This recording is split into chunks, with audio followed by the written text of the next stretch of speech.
Please listen carefully. Hello, universe, and welcome to the Optimist Daily Update. I'm Kristy Jansen. And I'm Summers McKay.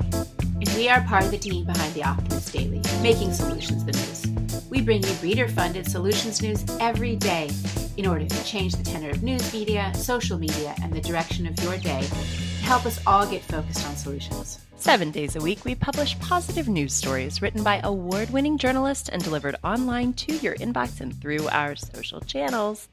And also, we are sharing these solutions in a commute-worthy, walk-worthy, home office-worthy, releasing climate anxiety-worthy podcast.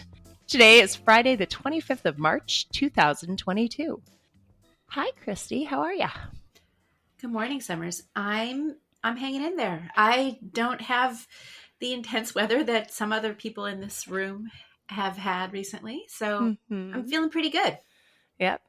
Well, we talk a lot about climate anxiety on the Optimist Daily Update and share solutions all the time on the Optimist Daily. But where I am sitting in the world right now, we are kind of neck deep in it. And a few weeks ago, our Dutch team was really in it with the large storm that hit Europe and kind of pummeled, the Netherlands and the UK. And now we had a big storm move through central Texas this past week. And my own home, which I own, my dream home that I relocated to, is currently undergoing, restoration from a climate event that happened, broke a pipe. And so this morning, it was kind of perfect because I had to revisit our guest artwork to prep for this conversation. And I found myself pretty calm. This is one of those Friday shows where we get to have a guest on the Optimist Daily Update. And Kristy, you recently oversaw a Optimist view about art as a solution. Who do we have here today and what are we talking about?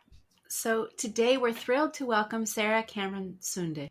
She's an interdisciplinary artist and director working at the intersection of performance, video, and public art, investigating scale and duration in relation to the human body, the environment, and deep time. Sarah, welcome to the Optimist Daily Update. We are so excited to have you on the show today. Thank you so much for having me. It's an honor to be here with you both. And I was thrilled with the article that was written. I feel like the writer really got it, which, is always a wonderful gift. Mm-hmm. So tell us a little bit about your background, because you've recently been awarded a Guggenheim Fellowship, which is just a tremendous honor. But tell us a little bit about that project and more about your background. Let's just start off with that.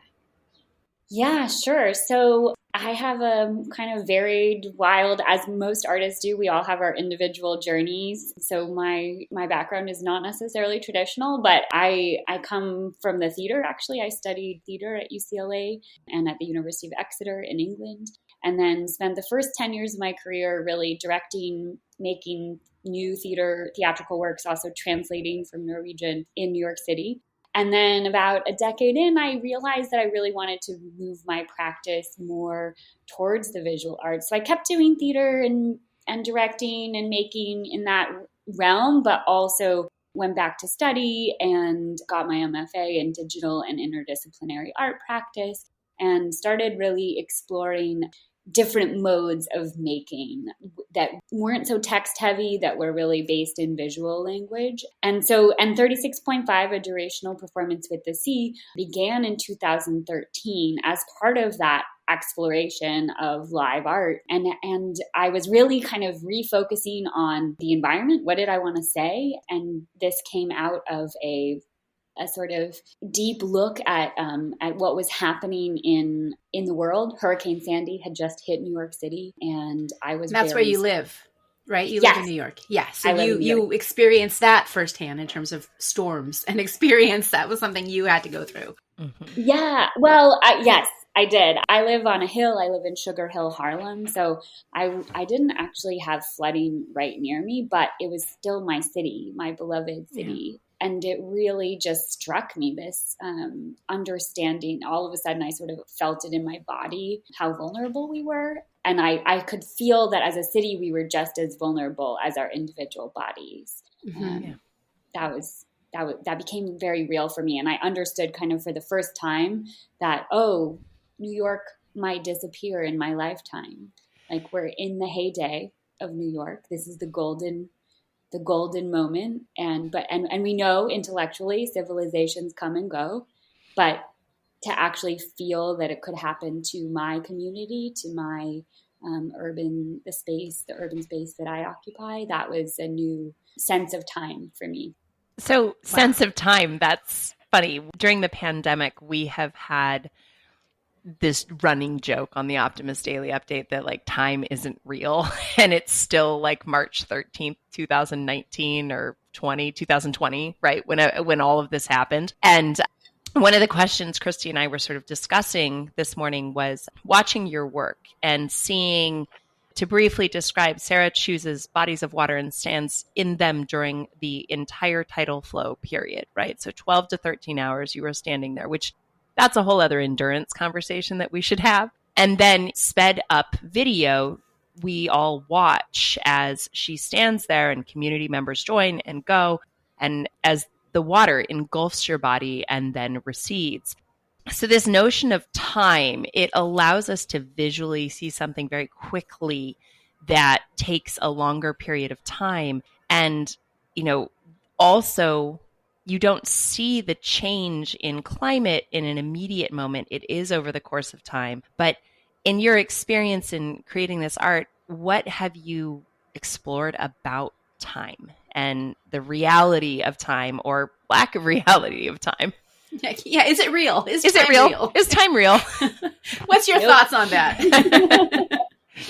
No, I think a lot about time as a construct. I really see it as, and this has been a theme throughout all of my work, actually, from the early aughts, that it expands and it contracts, based on our experience. And I don't believe it's linear, and I think that it's, the clock was designed to control and there's lots of really positive things about us having a sense of time together. We can make appointments and show up for them. But I really like to challenge those constructs and rethink about, the present moment and the past, the deep ancient histories, our ancestors, what was happening, millions of years ago, thousands of years ago, now, and what will happen in the future. And I think there's a lack of long-term thinking in our society right now. And so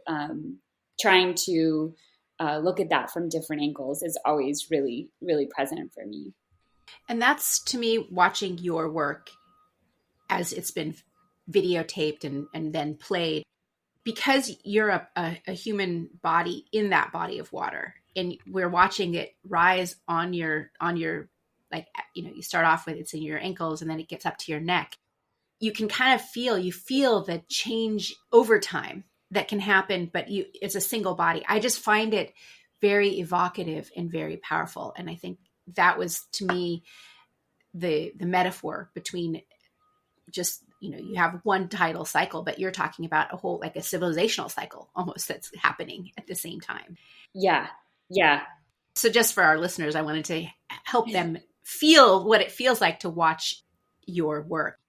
Yeah, that's totally it. I mean, it was, for me, what happened was Hurricane Sandy hit New York and I had this realization. And then I kept on imagining a little artist running around the city trying to make ends meet, because we struggle, and the city's just sinking beneath her feet. And that image I was trying to work into another piece, actually, that I was making that was very existential.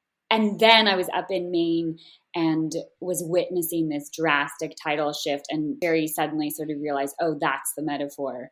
Like, on a daily basis, the environment changes so much, the visuals of that. And one day I just watched this rock just slowly get swallowed whole by the water. And it was riveting. It was like the most exciting performance I'd ever seen in my life. And I was just like, oh, human body out there. Okay.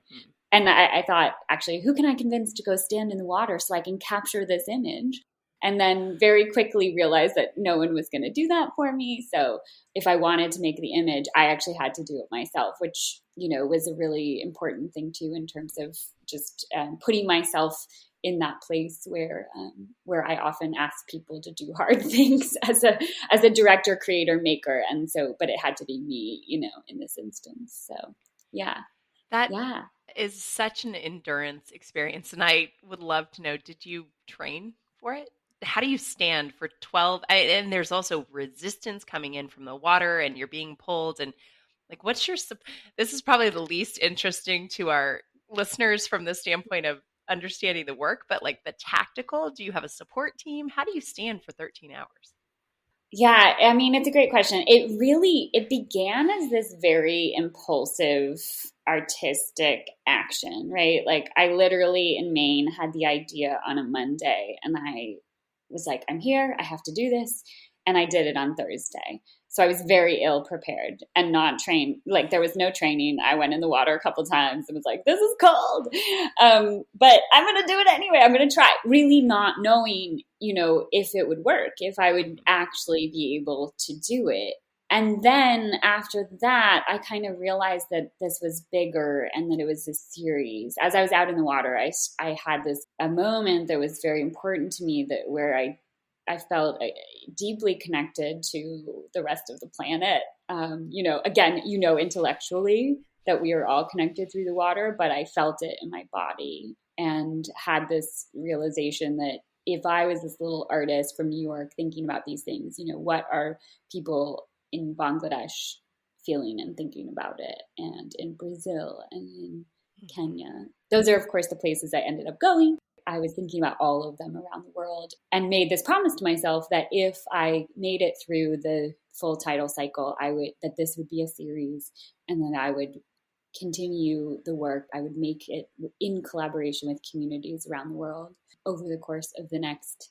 At that point, I thought it would be 7 years. It's turned out it's going to be 9 years because of the pandemic. Yeah, but to answer your question, it's really grown in scope. So it started very small, and now it's kind of an enormous production because not only do I invite everyone to come stand in the water with me for however long they want. No one has to do the whole thing, but you can come and go. And I really love that invitation for people to stand for some time. I think is really important. I hope you guys will come and stand with me, either in New York or wherever you are in the world. Especially with this final New York one, there's going to be invitations going out everywhere to participate from afar. And then I film the whole thing in real time as well. So there's the time-lapse videos, which you mentioned, Summers, but then I also film everything in real time and turn that into a durational video work that's the same length as the performance. And that's what can go on to be shown in museums and galleries. And the time lapse is sort of like, it's a little bit of a promo. You can get a taste of it, but the video artwork for me is trying to recreate what it feels like to actually be in that space with me and actually sit with it for as long as possible, So you mentioned the community aspect of your work and how you invite people in the various locations around the world to come and join you. And I guess for this final one, everywhere, no matter where you happen to be standing. How have you seen that impact the people who've participated with you? You mentioned Kenya and Brazil. Tell us a little bit about that experience, both for you and also from what you've heard from the community members who have participated. I mean, this has become such a meaningful part of the work for me. And it's kind of this one-on-one connection. There's so many stories and it really varies. But, I have heard feedback from Dutch government officials and engineers, as well as Bengali fishermen, Brazilian street poets who I collaborated with, young production assistants all over who have told me that after standing with me, they have seen the water with new eyes in some way, shape, or form, or felt it differently. But I feel like I'm always the one who's learning so much, from being in these different places, working with really different perspectives, people who have their own relationship to the site. That's always really important to me, is that I wouldn't go anywhere that I wasn't invited. when I am in a space, I feel like my job is to listen and to work that into the piece. So for actually Summers, I realized I forgot to answer your question about like, how do I prepare? What's my team? I think about it really conceptually, right? So if my job is to listen and to kind of, I feel like I'm pulling this archive or my body becomes an archive of all these things I've learned from these amazing people around the world. And so some of my preparation is, I ask them, what do they think I need to do to prepare for this? What do they think I need to eat? Someone local always makes the last meal that I eat before I walk out in the water. And I really take direction from the people who are there, who know those waters. That's what I'm interested in, I do a lot of standing in the water. I do a lot of hanging out with that particular body of water for as long as possible before I do the performance, and I get to know it. I get to know it, her, the water. I think of the water as my relation, as my kin, as I've learned from many indigenous stewards of the land and water around the world. And I really think of water as my collaborator and all the people who live right there. They're all my collaborators, and they help me prepare, and then we really do it together. So we talk all the time about solutions not being siloed, and that there's regional solutions that make sense in a given space, that make sense in a given location, that don't make sense in another location, right? And so this broad sweeping decision making and the way that policy traditionally has worked in a lot of our leadership communities, it doesn't work, right? We have to get back to indigenous wisdom, local wisdom, the knowledge of the people, because somebody in, for example, Washington, D.C. is not making good choices for somebody who is in, suburban Colorado, right? There's just a difference in the way that we create solutions. When you are choosing your locations, how do you choose? You're obviously invited. You had your first vision that gave you a list of locations.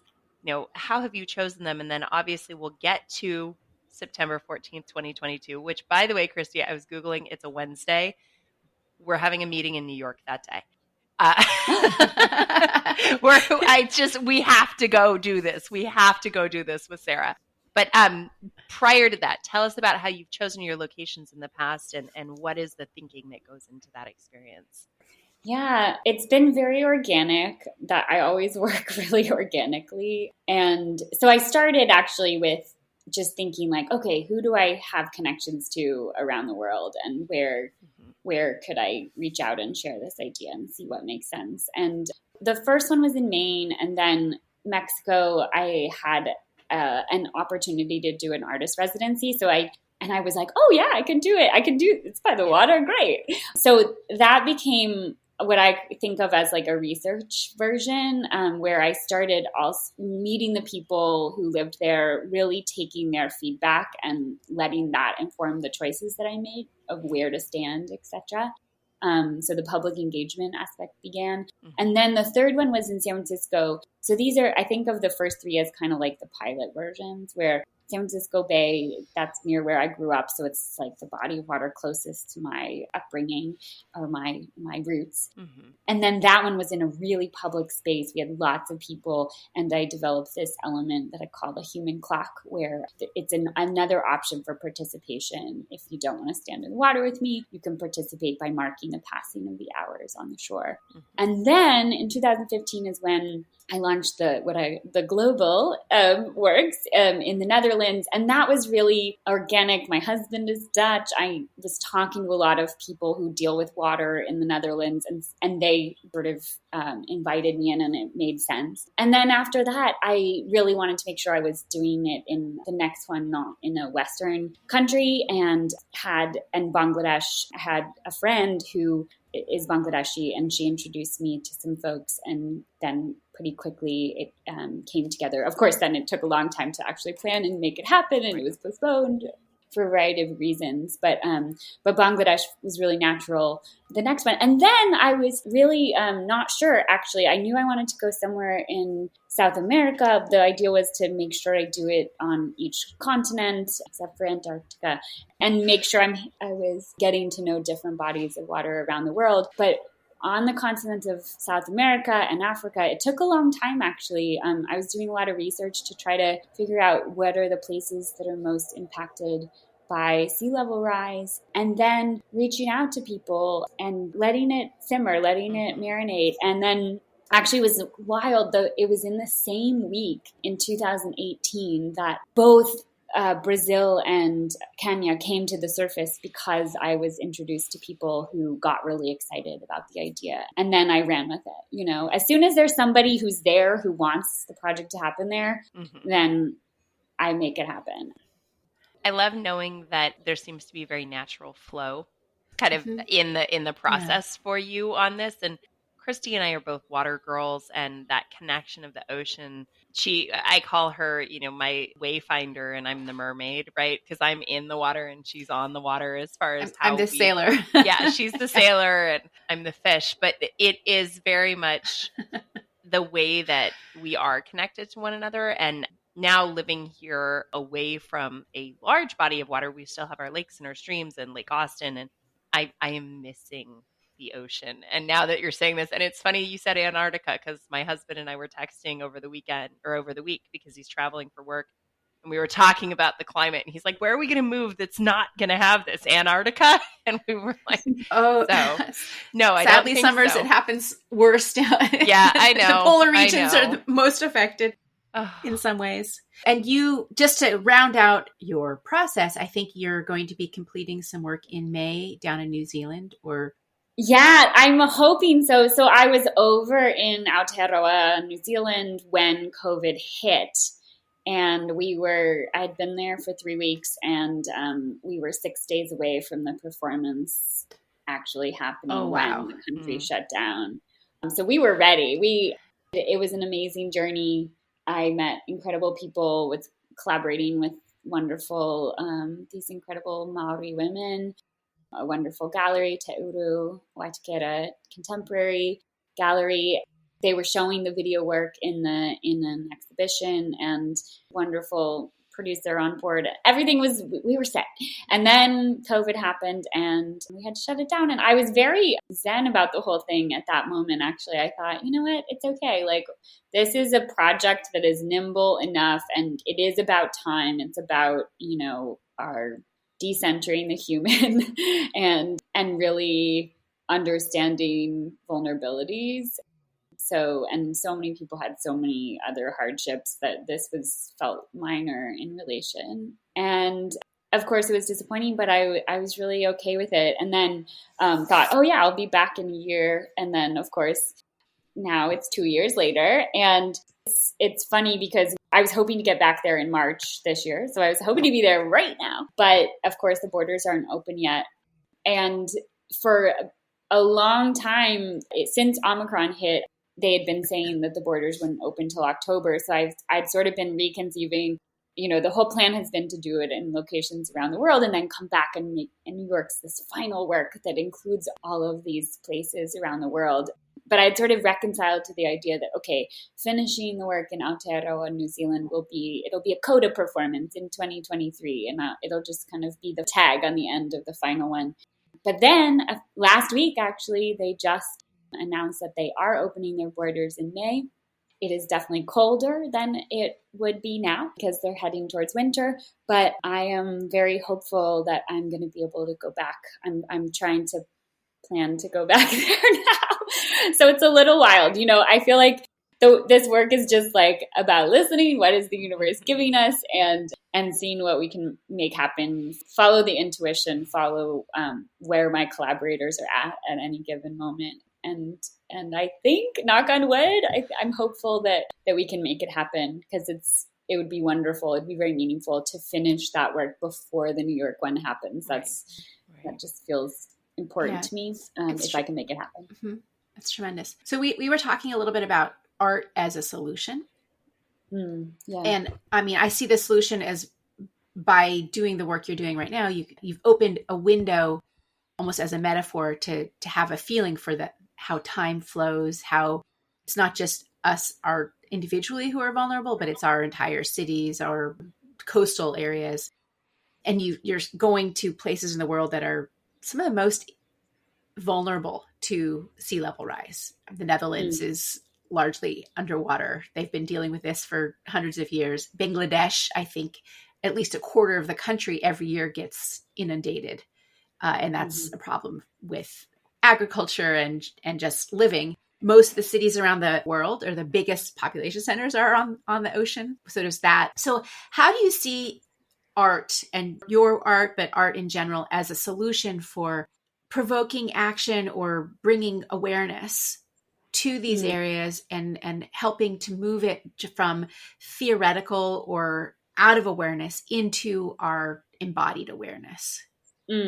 Yeah, I mean, I guess as an artist, like that, this is the way that I know how to do things, is to try to propose something that asks questions and allows people to have an experience that moves them. And I think that's part of why art is so important in the climate conversation, because it's not telling people what to think. It's sharing something that allows someone to have an emotional or an embodied experience that allows them to make up their own mind about it. And so I really see my role as this, like, planting the seed, creating this image that allows people to be in dialogue or encourages dialogue about it. When I was in the Netherlands, that I love is that they're, because people are like, what is this? Is this art? This isn't art, There was a moment when the curator I was working with, Niels van Beek, he told me later that there was this guy who came by and was really sort of mad about it. Like, what is happening here? Da, da, da. And Niels very patiently explained what was going on and asked some questions. He's really good at asking questions. And the guy kind of went off in a huff. And a couple hours later, he came back and he was like, she's still here. And like, they had another little bit of a more open conversation. And then, of course, he showed up at the very end and was like, okay, I get it now, Kind of was won over the course of the day. And that, to me, is a beautiful thing, like, people aren't always going to get it right away, but if they sit with it and take some time, they will. And I've seen people kind of change their minds. I've seen people who don't think about climate change or sea level rise. When I started this project, I would literally see people's eyes glaze over if I said the word sea level rise. So I actually took it out of any of the text, you know? And there's been a real palpable shift since 2013. Like, now people want it. So now I feel like I have to claim that it's a climate, that it's connecting to climate. But it's really different. I think the shift has happened because there are so many artists in the world who are doing this kind of work and who are addressing this, because it's such a real concern. And all the activists too, of course. It's like everybody. Sure. When we write at the Optimist Daily and the language we choose to use, we work very hard to not use hot button language or trigger language that is going to push people away, because we don't feel like our role or responsibility is sort of to preach to the choir, but it's to educate everyone to sing together and to give them the tools and the learning. And so using some of those hot button words like climate change, right? We're conscientious that is not how we draw people in to affect the solution. So while we're not artists, we're journalists, right? But we consider that, just as you're saying, it's how to get people to think about it over time and to learn over time to make the world better. Now, we have two more questions, and Kristy, you pick which one you got, and I'll pick mine, because we do have to wrap up. But you go first, Kristy. Okay. Well, part of what, just a comment first, that part of what you're working on and what we try to do is to sort of short circuit the prefrontal cortex, that is all of the rational, explanatory, and the defenses against having your mind open or the indignance. Indignance, And I feel like what you're working on is getting into the body, into the heart, and having, through that experiential moment, being able to shift that conversation, like the man you were talking about in the Netherlands. And that was, I love that story. That's a wonderful story. Well, we're heading towards the end of this conversation, and I know you have your final installation in New York, September 14th, 2022. What do you want to ask for here on this platform? What do you need from the world? How do you want to invite people in for that final installation? That's great. Well, and I think to your first point, like, I think everyone has a relationship with water. I've really learned this. I whenever I go anywhere, I sort of ask this very simple question, which is just, what is your relationship with water, with the sea? And the amazing variety of stories that come out from that question are just mind-blowing. And they always move me deeply, and really recognizing that every human being has a relationship with water. If we just ask the question, that's kind of an important thing. And yes, the final work in the series, which is 36.5 New York Estuary. The full series is called 36.5, a durational performance with the sea. And then I name each of them after the body of water that I am working with. So 36.5 New York Estuary will take place on September 14th, 2022. It is a Wednesday. I am hoping that if you're in New York, you might consider coming and standing with me in the water, participating from the shore, or watching the live stream from a location that we will be sharing the live stream around on the internet, and also broadcasting in different places around the city. Anyone in cultural venues or in your homes or wherever you are around the world, if you want to broadcast the live stream on the day of the performance, I would love that so much. We should broadcast it on Optimist Daily. We could put a little feed. We could put a little video feed on the homepage. Yeah, I like it. Let's do it. Great. That Wednesday. Great. Yeah. And any sort of watch parties are welcome. There will also be an invitation to participate from wherever you are. It will be a sort of artistic invitation that, instead of instructions, that invites you to go stand in your local body of water wherever you are. If people write to us at editorial@Optimist Daily, we will put them in touch with you. Great. Yes, Okay. that would be wonderful. Yeah. We're collecting names and making sure that we can reach out to everyone when the time is right, and prepare everyone for wherever they are. So anyone is welcome to be a live stream partner and a participation partner wherever you are in the world. We would love to have you. Oh, well, this is amazing work. We are so thrilled to have you on the conversation today. Our last question that we always ask our guests is, Sarah, what makes you optimistic? Ooh,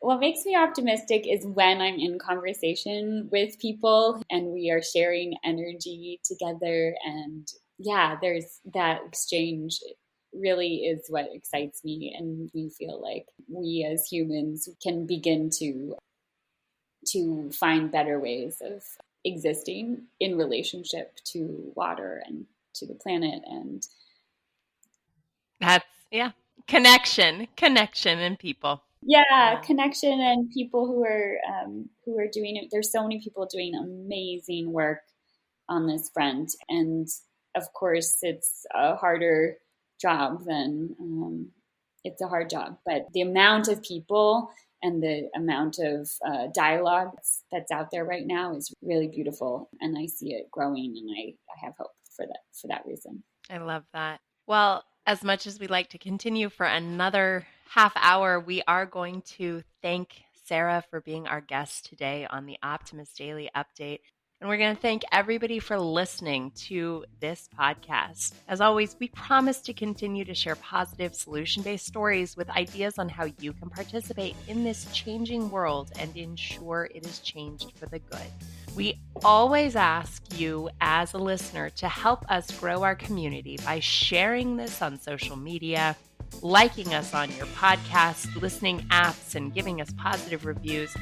And for those who have the means, please help us keep the Optimist Daily free to all who need it, supported by those who can by becoming an emissary for as little as $5 a month on optimistdaily.com.